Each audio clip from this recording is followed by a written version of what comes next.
भक्तों राम राम राधे श्याम। भक्ति भाव विद रीम रस्तोगी चैनल में मैं आपका स्वागत करती हूँ। तो आज की वीडियो रहने वाली है चैत्र पक्ष की, कृष्ण पक्ष की एकादशी। तो चैत्र पक्ष की, कृष्ण पक्ष की एकादशी का क्या नाम है? तो है परिवर्तनी एकादशी। तो वह है एकादशी 18 तारीख की। तो और एकादशी कब आ रही है, कब पारायण करना है और किसकी पूजा करनी है? तो इसमें करनी होती है विष्णु भगवान की पूजा। तो हमने यहाँ पर लक्ष्मी नारायण भगवान जी को और लक्ष्मी जी को दोनों को पधार लिया है। तो सबसे पहले हमने क्या करना है, पीला आसन बिछा लेना है। पीला आसन बिछाने के बाद हमने ले लेना कलश की स्थापना करनी है हमने। तो मैंने ले लिया तांबे का कलश। तो इसमें मैंने कलश पर बना लिया सतिया और इसकी बिंदी लगा ली है मैंने, यानी कि कलश का कर लिया पूजन। तो इसमें हम कलश में डालेंगे तो मैं ये ले लूँगी यहाँ पर अशोक के पत्ते। तो मैंने ले लिए 5 अशोक के पत्ते, हल्दी की गांठ, सुपारी, लौंग का जोड़ा और सिक्का मैं ये कलश में डाल दूँगी। और इस पर कर देंगे हम विराजमान अशोक के पत्ते। तो अब मैं यहाँ पर अशोक के पत्ते विराजमान कर दूँगी और उसके ऊपर ये सराई रख कर नारियल को विराजमान कर देंगे। आप दीप भी विराजमान कर सकते हैं। तो अब मैंने लगा लिए 5 अशोक के पत्ते और इस पर कर दूँगी सराई विराजमान। तो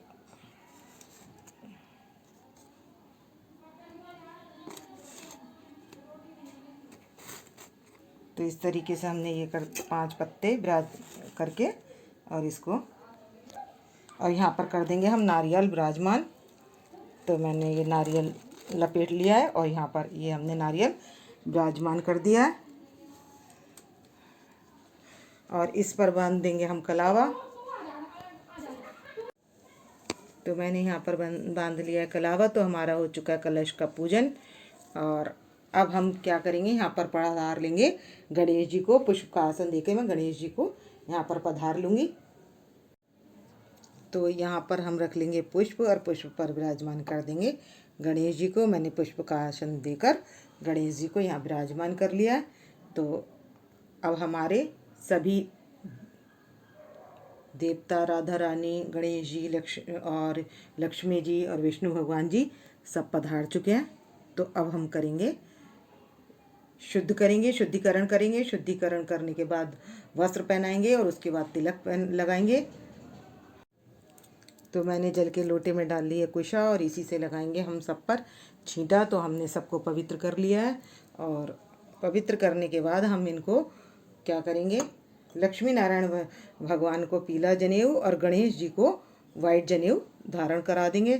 तो यहाँ पर मैं गणेश जी को वाइट जनेऊ धारण करा दूँगी। तो हमने अपने गणेश जी को वाइट जनेऊ धारण करा दिया है। और येलो जनेऊ हम अपने लक्ष्मी नारायण भगवान जी को धारण करा देंगे। तो हमने अब पहनाएंगे सबको वस्त्र। तो अब वस्त्र रूपी कलावा हम सबके पास अर्पित कर देंगे। तो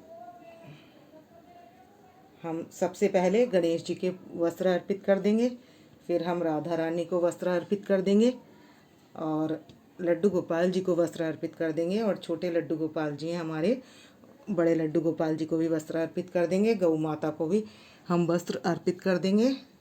और यहाँ हम लक्ष्मी नारायण भगवान जी को भी वस्त्र अर्पित कर देंगे। तो यहाँ पर हम लक्ष्मी जी की साइड रेड कलर का कलावा और विष्णु भगवान जी की तरफ येलो कलर का कलावा, इस तरीके से इन्हें रेड वस्त्र धारण कराने और उनको कराने पीले वस्त्र। तो हमने इनको वस्त्र धारण करा दिए हैं। और अब लगाएंगे हम तिलक। तो मैं तिलक लगाऊंगी। तो गणेश जी के लगाऊंगी मैं रोली से तिलक। तो मैं ये रोली से तिलक लगा दूंगी गणेश जी के,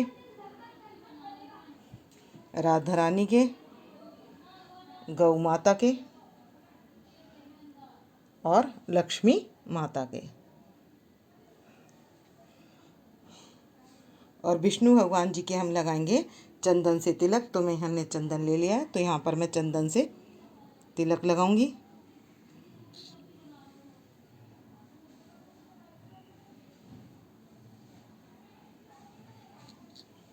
और यहाँ हमारे विष्णु भगवान जी हैं तो इनके हम लगा देंगे चंदन से तिलक। तो मैंने तिलक लगा दिया।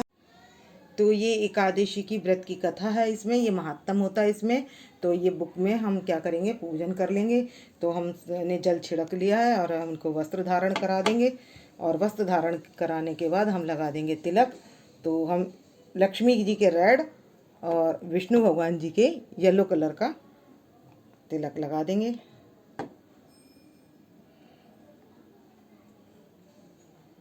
और यहाँ हमारी राधा रानी, तो इनके भी तिलक लगा देंगे।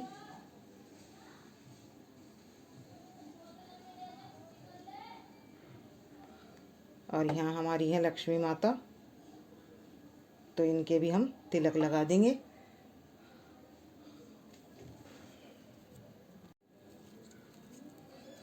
तो यहाँ मैंने ले लिया गुलाल और अबीर। तो मैं गुलाल अबीर लगाकर इसमें से ये गणेश जी के पास पुष्प अर्पित कर दूंगी, और कर देंगे हम सभी के पास पुष्प अर्पित। तो मैंने सभी के पास पुष्प अर्पित कर दिए, पीले, और विष्णु भगवान जी के पास पीला, और लक्ष्मी जी के पास वाइट और गुलाब का पुष्प। इस तरीके से मैंने पुष्प अर्पित कर दिया है। तो आप कमल का फूल भी पुष्प अर्पित कर सकते हैं। तो अब हम भोग के लिए इनको फल अर्पित कर देंगे, और ये रख देंगे भोग के लिए हम। और विष्णु भगवान जी को पीले फल अर्पित कर देंगे। तो मैं ये पीले फल अर्पित कर दूंगी यहाँ पर, इनको भी अर्पित कर देंगे। और ये लाल फल लक्ष्मी माता के पास, और ये पीला फल लक्ष्मी नारायण यानी कि हम विष्णु भगवान जी के पास अर्पित कर देंगे। तो ये रख दिया है मैंने भोग इनके पास। तो हमने इनके पास फल भी रख दिए हैं, और ये भोग के लिए फल रखे हैं। मेवा 5 तरीके की मेवा, मिश्री और माखन, ये चीज़ें हमने इनके भोग के लिए रख दी हैं। और ये एकादशी व्रत की कथा है। तो ये एकादशी महात्म की कथा है। तो इसमें एकादशी की पाप मोचनी एकादशी की कथा कर लेंगे, उसके बाद करेंगे विष्णु भगवान जी की आरती। तो मैं कथा कुछ सार रूप में बताऊंगी कि पाप मोचनी एकादशी की कथा क्या है। तो पाप मोचनी एकादशी कृष्ण पक्ष की एकादशी को कृष्ण जी कहते हैं, हे अर्जुन, कृष्ण पक्ष की एकादशी का नाम पाप मोचनी एकादशी है, चैत्र मास की है।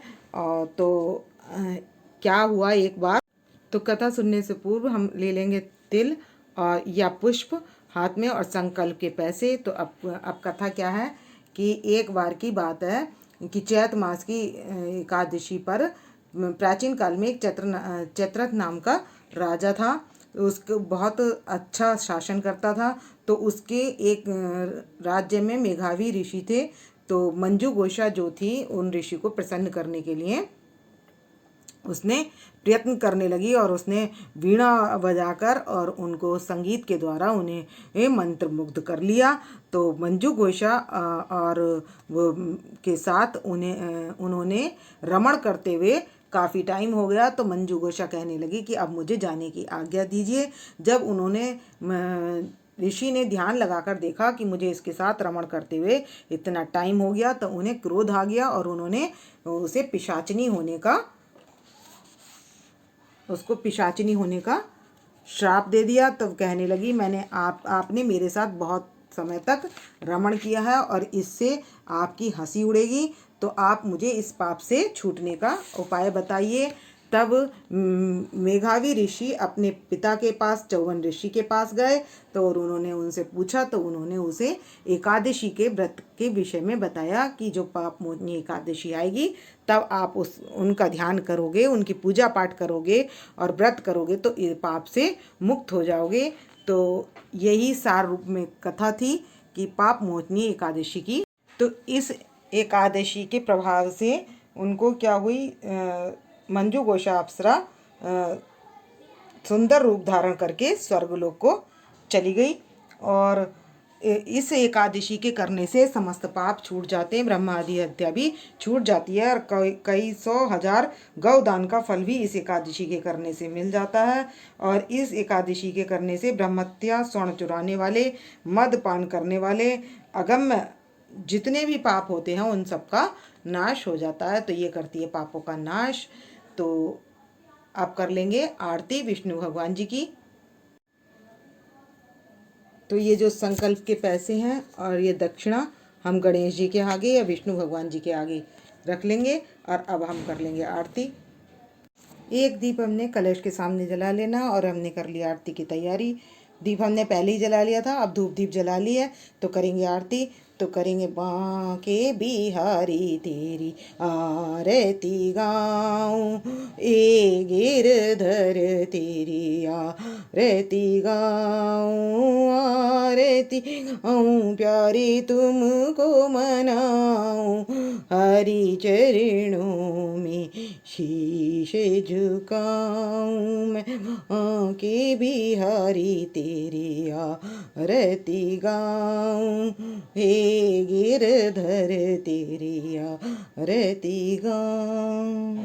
और बांके बिहारी की आरती करने के बाद कर लेंगे हम गंगा जी की आरती, क्योंकि 2 आरती हमें अवश्य करनी चाहिए। तो गंगा जी चरणों से निकली हैं, इसलिए हमें गंगा जी की आरती करनी चाहिए। तो अब इस पर हम लगा लेंगे छींटा। तो मैं यहाँ पर लगा लूँगी शंख के जल से छींटा और इसको ठंडी कर लेंगे, जोत भगवान जी को दे देंगे और उसके बाद हम सब ले लेंगे। तो अब एकादशी 17 तारीख को आ रही है, 11 बजे से कुछ पहले आ रही है और 18 तारीख की सुबह में रहेगी 10 बजे के बाद तक। और उसके बाद जो है द्वादशी तिथि शुरू हो जाएगी। तो हमारी 18 तारीख को द्वादशी तिथि है और द्वादशी तिथि 18 तारीख के बाद 19 तारीख तक द्वादशी सुबह 8 बजे तक रहेगी और उसके बाद त्रयोदशी लग जाएगी। तो हम द्वादशी का पारायण सुबह 6 बजे से लेकर 8 बजे तक कर सकते हैं, क्योंकि 8 बजे के बाद 19 तारीख को त्रयोदशी लग जाएगी। तो ये था पारायण का टाइम। तो अब इस और आरती से पहले हमने 24 एकादशियों के नाम जरूर ले लेने चाहिए, क्योंकि एकादशी का नाम लेने से हमारे पापों का नाश होता है। इसलिए प्रत्येक एकादशियों के नाम लेने से हमारा कल्याण होता है, इसलिए हमें 24 एकादशियों के नाम अवश्य लेने चाहिए। और उसके बाद हम कर देंगे पुष्पांजलि अर्पित। तो हम यहाँ पर मैंने पुष्प ले लिया है हाथ में, तो ये मैं पुष्पांजलि अर्पण करूं। ग्रहण करो महाराज, कृपा दृष्टि अवलोकिए, शरण एक इलाज।